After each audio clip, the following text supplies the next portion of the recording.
Hello, friends. How are you today? Today I'm coming back to our channel for learning. Yes.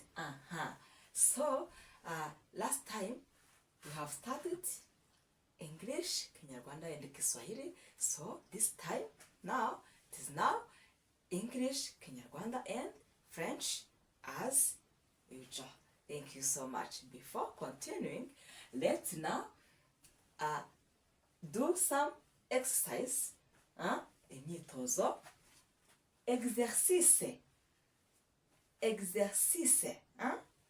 In French, exercice.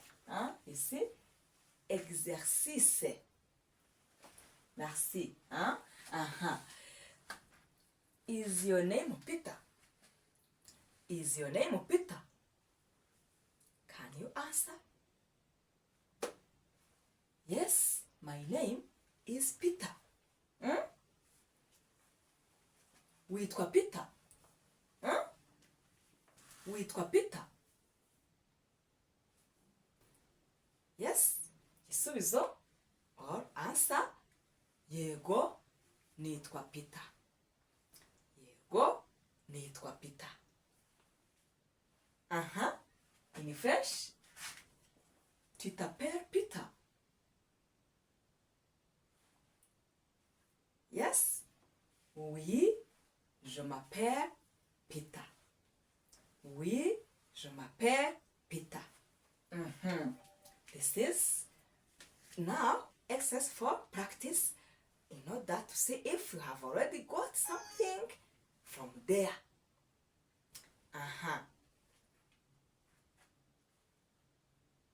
Waramutse. Waramutse. Thank you so much. Niriwe. Niriwe. Thank you so much. Ni wowe Peter? Thank you. I hope you are not answering to those questions. Yes, as revision. Yes? Bonsoir. Bonsoir.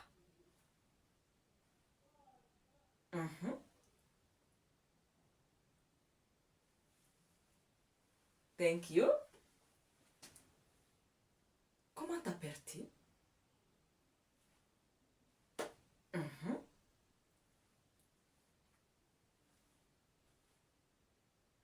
Tu t'appelles Peter? Thank you so much. I hope you are now answering very well to those exercises. Yes? Let's now start our new topic. We have a new topic which is called, which is just to ask, what is this? Or what are these? Yes, you see how to ask something in order to know it. Yes. In English, in Kinyarwanda, and in French. Are you ready now? Let's go. Thank you so much. Here we have examples. What is this?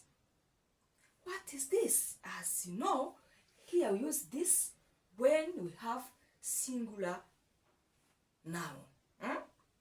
Yes, this is where we use this. Yes? The answer, for example, this is a chair. This is a chair. Yes? What is this? It is a chair. Or this is a chair. Yes? Let's see how we can say it in Kinyarwanda. Iki ni igiki? Iki ni igiki? Iki ni igiki? Yes, can you repeat? ni igiki. Or you can say iki ni iki. Or iki ni igiki. Yes. Also, it is now in singular. It is now singular word. So, this is where we use iki ni igiki. Ni Kinyarwanda we say mu bumwe. Singular, it is ubumwe. So, the answer from there is iyi ni intebe. Iyi ni intebe. Can you repeat? Iyi ni intebe. Intebe is a chair. Yes, a chair. Intebe. Yes. Are we together? Thank you so much. Iyi ni intebe. Iyi ni intebe. Iki ni igiki. Iyi ni intebe. Thank you. Yes. So let's see now how to say it in French. Qu'est-ce que c'est? Qu'est-ce que c'est? Qu'est-ce que c'est? Can you repeat? Qu'est-ce que c'est? Qu'est-ce que c'est? Qu'est-ce que c'est? Qu'est-ce que c'est? Repeat. Qu'est-ce que c'est? Yes. The answer is c'est une chaise. C'est une chaise. C'est une chaise. Une chaise. A chair. Intebe. C'est une chaise. C'est une chaise. Also, c'est in singular. Yes. Singulier. Mu bumwe. Qu'est-ce que c'est? C'est une chaise. C'est une chaise.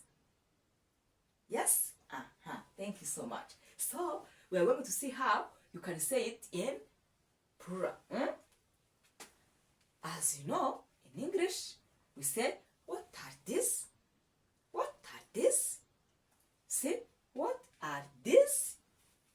What are these? Yes? Can you repeat? What are these? This is plural now. Yes? The answer, these are chairs. These are chairs. These are chairs. Can you repeat? These are chairs. Thank you so much. So, let's see how we can say it in Kinyarwanda when we have many things there. Many chairs, yes. In the Kinyarwanda. Ibi ni ibiki? Ibi ni ibiki? Can you even say ibi ni ibiki? Ibi ni iki? Ibi byitwa gute? Ibi ni ibiki? Byitwa gute? The answer, so it is now in plural, yes? The answer, izi ni intebe. Izi ni intebe. Izi ni intebe. Now, it is now in plural because in singular we have said iyi ni intebe. In plural, izi ni intebe. Yes? Are we together? Ibi ni ibiki? Izi ni intebe. Izi ni intebe. Thank you so much. Let's now see how we say it in French when we have many chairs. Yes? Qu'est-ce que c'est? Ce sont des chaises. Ce sont des chaises. Ce sont des chaises. Ce sont des chaises. Ce sont des chaises. Ce sont des chaises. Chaises. Izi ni intebe. Ce sont des chaises. Ce sont des chaises. Can you repeat? Ce sont des chaises. Ce sont des chaises. Thank you so much. So we have other nouns where we can now do this practice. So let's see, for example, if you have a table. A table in singular, and tables in plural. Table, tables. Yes? Ibi ni ibiki? Or, iki ni igiki? Yes? And you say, aya ni ameza. Aya ni ameza. Ameza means table. Table. Table. Aya ni ameza. Aya ni ameza. Yes? Aya ni ameza. Even in plural, ameza in Kinyarwanda doesn't change. Yes? Aya ni ameza. There's no change. Aya ni ameza. Yes? Let's see how we can say it in French. Qu'est-ce que c'est? Or, ça c'est quoi? Yeah, also it is the same. When we say, ça c'est quoi? Qu'est-ce que c'est? Ça c'est quoi?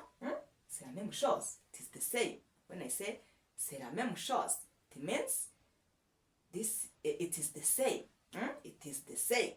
C'est la même chose. Est-ce que tu peux... can you repeat? C'est la même chose. C'est la même chose. Which is mean it is the same. Yes? Qu'est-ce que c'est? Ça c'est quoi? The answer is c'est une table. C'est une table. C'est une table. Est-ce que can you repeat? C'est une table. C'est une table. Yes? In plural or au pluriel.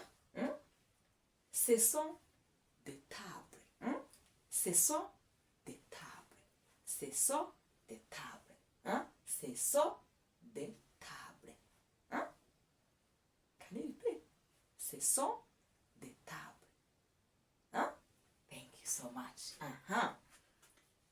We can also have cupboard. Cupboard. Cupboard. In plural, cupboards. Cupboards.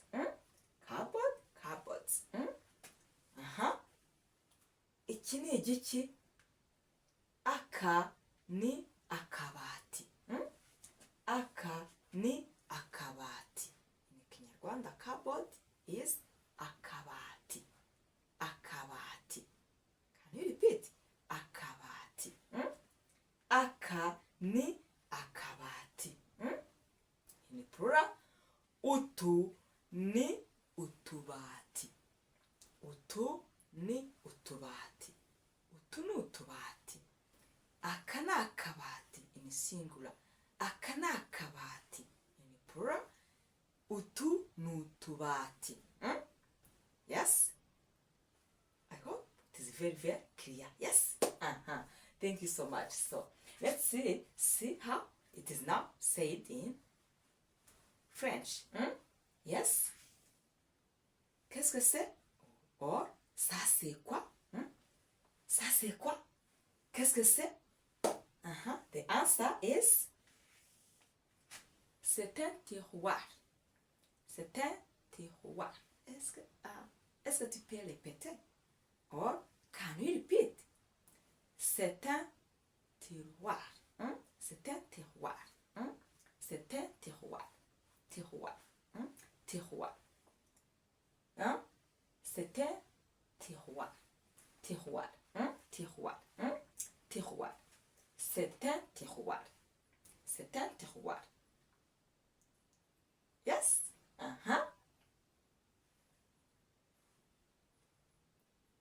C'est un tiroir. Thank you so much. In plural, ce sont des tiroirs. Ce sont des tiroirs. Ce sont des tiroirs. Est-ce que tu peux répéter? Ce sont des tiroirs. Ça c'est quoi? Sont quoi? Ce sont des tiroirs. Ce sont des tiroirs. In plural, ce sont des tiroirs. In singular, c'est un tiroir. In plural, ce sont des tiroirs. Can you repeat? Can you repeat it? ce sont des terroirs. Thank you so much. You can also have a door. Door. A door. In plural, doors. Doors. Door. Door. Door. Doors. Doors. Door. And or doors in plural. In Kinyarwanda, door is urugi. Urugi. Iki ni igiki? Iki ni iki? The answer is uru ni urugi. Uru ni urugi. Urugi. Can you repeat? Urugi. Uru ni urugi. Yes? In plural, izi ni inzugi. Izi ni inzugi. Can you repeat? Izi ni inzugi in plural. Yes? Singular. Iki ni igiki? Uru ni urugi. Plural. Izi ni inzugi. Ibi ni ibiki? Izi ni inzugi.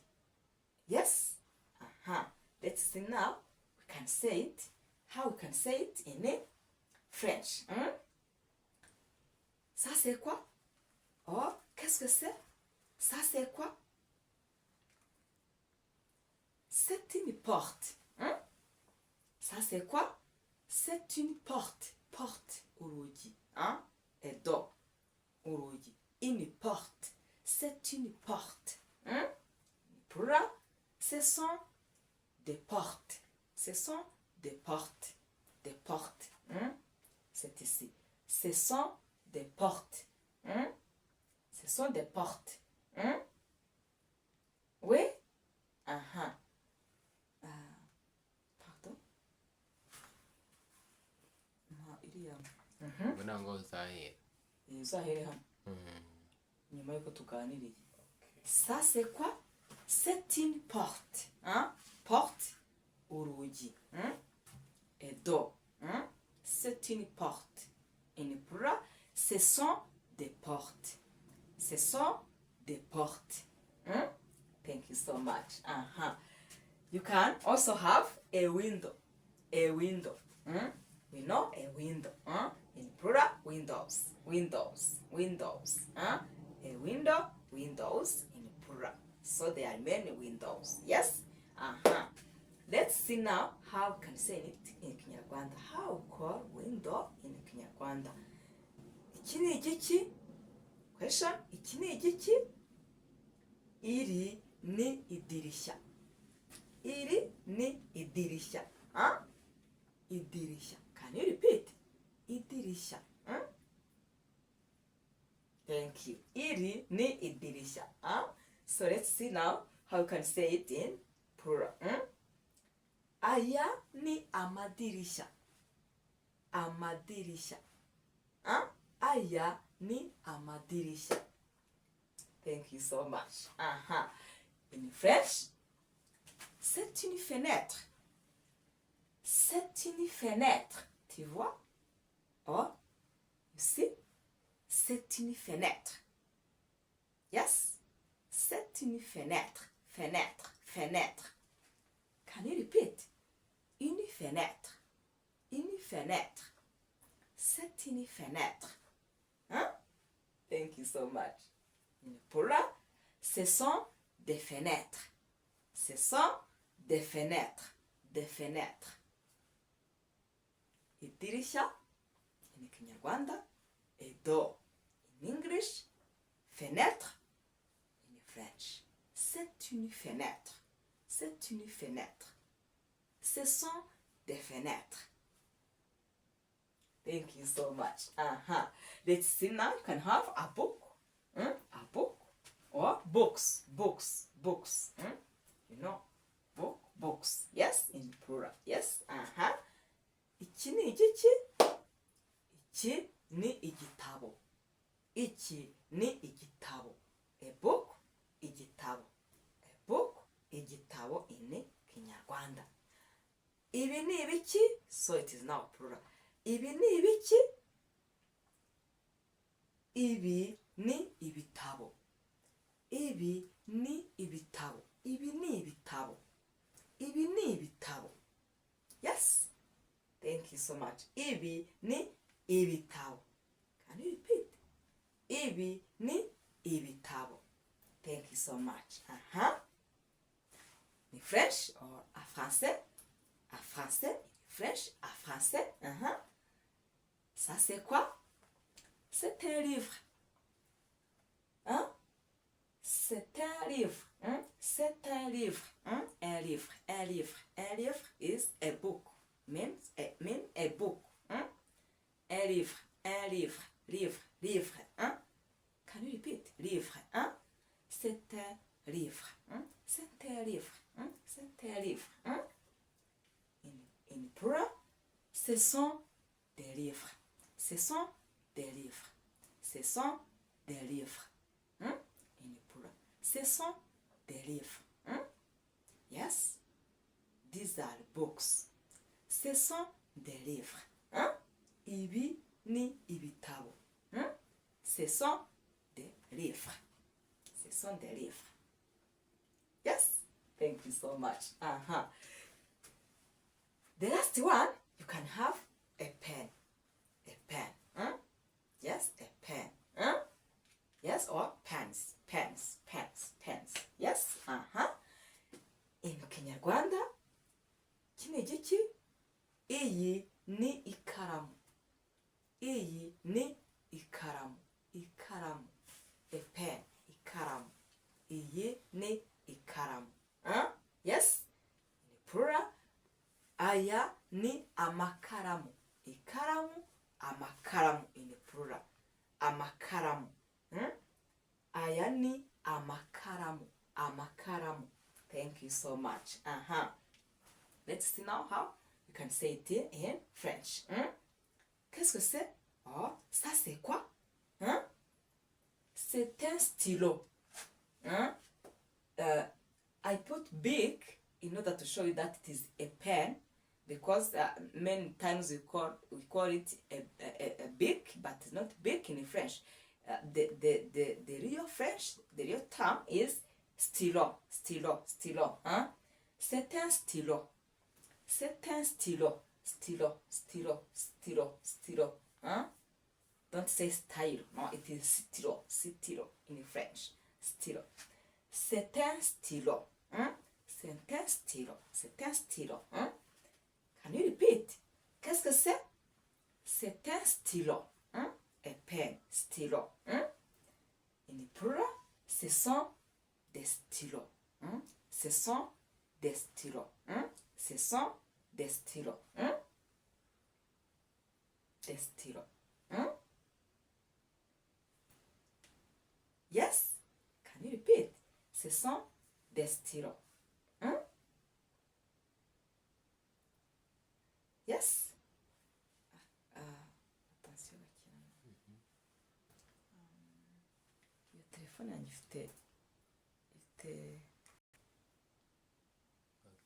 qu'est-ce que c'est? Ce sont des stylos. Yes? Can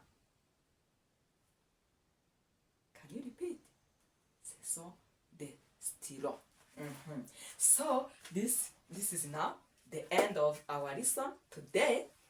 I hope you are now getting where this vocabularies. It is like vocabularies. Yes. Let's now try to do main practice every day in repeating this vocabularies, and slow by slow you will be able to use them in sentences.